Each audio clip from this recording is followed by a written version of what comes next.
लाडकी बहीण योजनेच्या ई-के.वाय.सी बाबत अनेक महिलांना चिंता. घाबरू नका, तुमची ई-के.वाय.सी पूर्ण असू शकते.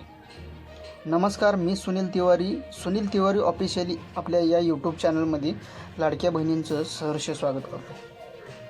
मुख्यमंत्री माझी लाडकी बहीण योजनेच्या लाभार्थ्यासाठी अत्यंत महत्त्वाचा व्हिडिओ आहे.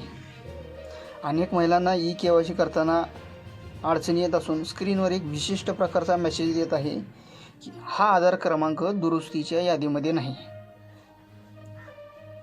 त्यामुळे अनेक महिलांना चिंतेचे वातावरण निर्माण झालेले आहे.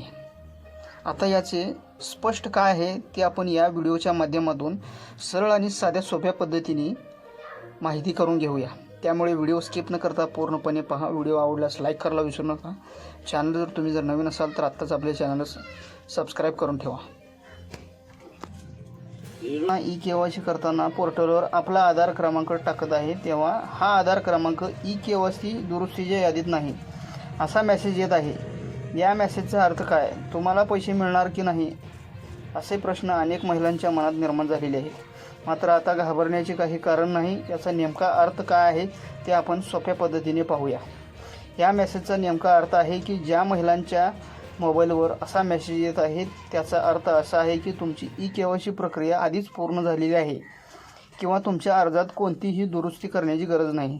त्यामुळे तुमचा आधार क्रमांक दुरुस्तीच्या यादीत समाविष्ट नाही असे दाखवत असल्यामुळे ज्या लाडक्या बहिणींनी ई-के.वाय.सी अगोदर कंप्लीट झालेली असेल त्यांनाच हा मेसेज येत आहे.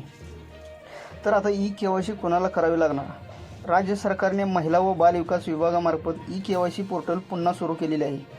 पण ही संधी फक्त त्यांच्यासाठीच आहे ज्यांची ई-के.वाय.सी प्रक्रिया काही कारणास्तव रखडली होती, ज्यांच्या अर्जात चुकीची माहिती भरलेली होती, ज्यांना विभागातर्फे दुरुस्तीच्या सूचना मिळालेल्या आहेत.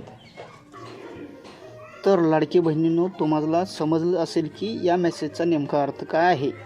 तुमची ई-के.वाय.सी पूर्ण झालेली असेल तर हा मेसेज येऊ शकतो. हा मेसेज जर नाही आला तर त्यांना ई-के.वाय.सी करावी लागेल. याची अंतिम तारीख महत्त्वाचे आव्हान सरकारने केलेले आहे. कोणत्याही महिलांना पैसे देण्याची किंवा घाबरून जाण्याची गरज नाही.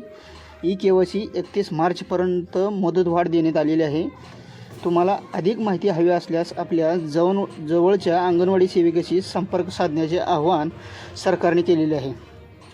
तर मी आशा करतो आपल्या लाडक्या बहिणींना व्हिडिओ आवडलाच असेल. जर तुम्हाला आधार क्रमांक यादीत नाही असा मेसेज जर येत असेल तर त्याचा अर्थ तुमची प्रक्रिया सुरक्षितपणे झालेली आहे.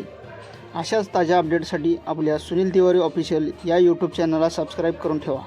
धन्यवाद. भेटूया का पुढील व्हिडिओमध्ये.